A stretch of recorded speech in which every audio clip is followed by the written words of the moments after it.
Hi everyone, it's Bobbi from Rainbow Farm Reiki and Readings here in Northern Western Australia. Okay, so first up, thank you for supporting my channel. I really appreciate it. Any of my videos that you like or that resonate, please give them a thumbs up. That helps support the channel and helps the channel grow. I'm transitioning from Insta and Facebook over to YouTube as well, so any help, fantastic. I will say that I do all the information. I will be adding a lot of information below about my Facebook page, my Insta, if you'd like to make donations towards, keeping all of the free stuff going, because once a fortnight I do free live card readings. I do free 3-card, picker cards pretty much every day, and there's a lot of other random things that I do for free, plus I do a lot of courses, so I'll be listing all those things below. So now let's start with what I am here today to talk about: readings. So these can be tarot readings, these can be chakra card readings, these can be moon tarot readings. They can even be crystal card readings. Now look, the big thing about this is when we as readers, and they can my readings are very intuitive and tarot, and I tend to use my green witch when I do one-on-ones, green witch tarot. So look, the big thing is doing the readings. So now here's a few little bits and pieces that I really want to answer for a few people. So I've been asked by quite a few people, can you become addicted to having readings done? Hell yes. Yes. If you're having readings done more than, once a week, you are starting to become addicted. If you are relying on readings, whether it be a spiritual reading, whether it be from a psychic, from a medium, from a tarot, doesn't matter. If you are relying on readings to help you live your life as a step-by-step instruction manual, you are addicted. Readings are meant to be a guidance. They're not a how-to, step-by-step bullet point, of how to live your life. They are a guidance. And they are for certain points in your life when you need that little bit of an oomph or a little bit of a kick up the tush. I recommend that people, and I have people that come and see me once a month, and once a month's fine.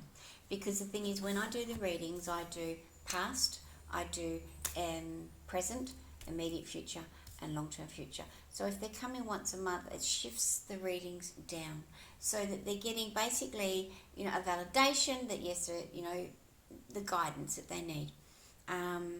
Once a month is fine, absolutely fine. If things change dramatically in your life, absolutely come and get almost like a top-up reading. What I recommend is, because I am a Yusui and a Seiki Reiki master, I suggest to people, come and have a Reiki session and we'll incorporate a bit of a reading into it. And that way it's not a full-blown reading for them, but it will give them the guidance that they need. So now let's talk about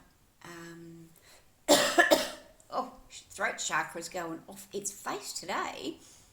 So these are the things. So that answers, can you become addicted? Yes. So I have had a couple of people also say, hey, can other people and other people's energies hijack your reading? Absolutely. So they don't have to be in the same room as you. Here's the big cruncher.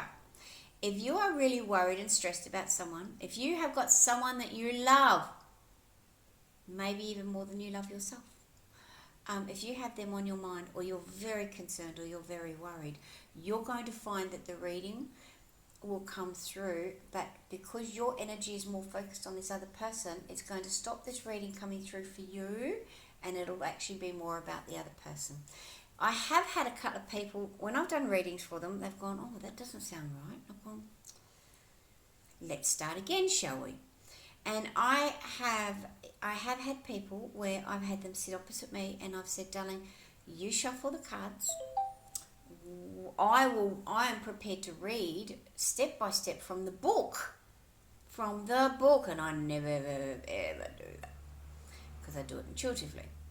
And I've said, but I can tell you right now, it's not going to change your reading. Something else has hijacked your reading. And that's when we've sat and we've worked out that she was very worried about, an auntie. And the auntie was very, very sick. And that's where the reading was more, and it was more about the auntie. And that's what triggered it, was that when the health issues started coming up in the reading, that, we knew where it was going. So I did say to her, we can either restart this or continue on with the reading, knowing that not most of it's going to be for auntie, but maybe that's what you need at this point in time anyway.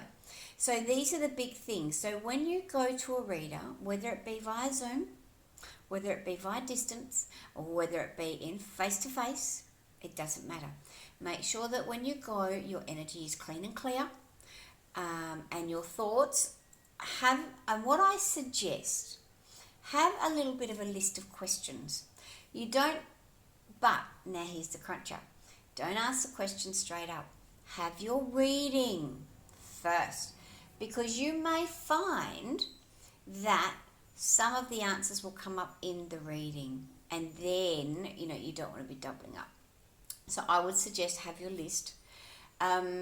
I also suggest recording it. Now, a few people have come to me for readings and they've gone, oh, no, I remember it. And I'm like, look, I really do think it's a great idea. The reason being is I actually recommend recording it.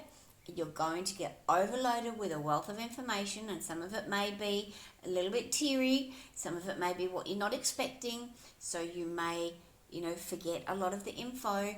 So how about you record it? You lose nothing, you can always delete it, but record it, because then what I do is I recommend that you listen to it again in a couple of days, pen and paper, and write questions down. And I'm more than happy for your hour reading, flick me 3 questions, in a couple of days, and I will answer them. I believe that as readers, our job does not stop the minute that you pay your money and you walk out. We are also, because you are trusting us to delve deep into your energy, it's up to us to make sure that you're okay.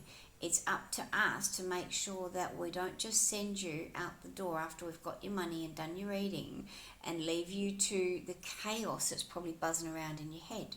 So I would say to everybody, make sure your reader allows you to record the session. If they encourage you to record the session, even better. But make sure that they do. And make sure that you can actually back it up with asking a couple of questions, that may hit you when you listen to the recording, because that's pretty important. Sometimes readers won't let you. And that's okay, because that's their decision. But for me, I find that, we are in a position where you are honouring us by trusting us with your energy and with your guides and your innermost soul. And I believe that our job extends further than just grabbing the money, give the reading and walking away. So make sure that you're not becoming addicted. It's a really big thing. And make sure you find the right reader for you. Not every reader is going to resonate with you. And I always tell anyone that I read for, I am not a fluffy reader. If you're after a fluffy reader, I'm more than happy to direct you. But throughout your reading, I will call a spade a spade. If I think that you're trying to bullshit me, I'll call you on it. And the old F word, the old F-bomb does drop out. I can't always monitor that. So just make sure that your reader resonates with you. All right, guys, have a great day. Remember to read the information that I'm going to list below. And if you if this resonates, give me a big thumbs up. Have a great day. Bye.